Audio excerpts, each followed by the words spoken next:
Guys good morning guys எல்லாம் எப்படி இருக்கீங்க? நல்லா இருக்கீங்களா? இன்னைக்கு பார்த்தீங்கன்னா நம்ம கும்பகோணத்துலேருந்து ஆரம்பித்து திருடமுதூர் வழியாக நம்ம கல்யாணபுரம் வழியாக பூம்புகார் ரோட்டில் கும்பகோணம் போக போகிறோம். ஆல்மோஸ்ட் இன்றைக்கி பார்த்தீங்கன்னா 20 கிலோமீட்டர் ட்ராவல் பண்ணுறோம். வழக்கம் போல் சொல்கிற மாதிரி தான் நீங்கள் எல்லோரும் சீக்கிரமாக நம்ம டெல்டா சைக்கிளிங் கிளப்பில் ஜாயின் பண்ணி உடம்ப என்ன வச்சுக்கணும், ஃபிட்டாக வச்சுக்கணும். ஸோ குயிக்காகலாம் சீக்கிரமாக வாங்க, விரைவாக வாங்க, ஜாலியாக இருப்போம், சந்தோஷமாக இருப்போம். சன்லைட்லாம் பார்த்து இன்றைக்கி பாருங்கள், சூரியனை பாருங்கள் எப்படி இருக்குன்னு. அப்படி இருக்குது பாருங்கள் சூரியன், தெரியுதா? சும்மா வரணும், வந்தால் தான் என்ஜாய் பண்ணலாம்.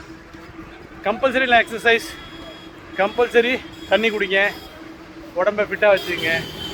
நண்பர்கள்லாம் பின்னாடி வராங்க. இதை டிஆர்எஸ் சங்கர், பின்னாடி ராதாகிருஷ்ணன் சார், தம்பி வராப்பில். தம்பி ஹாய் போடு, ஹாய் போடாங்க பாரு, சாரை பாருங்க, வேலை பார்க்குறாரு பாருங்க. இது பார்த்து போங்க சார். ஓகே ஓகே கைஸ், பாய் பாய் பாய் பாய் விடுங்க, பாய்.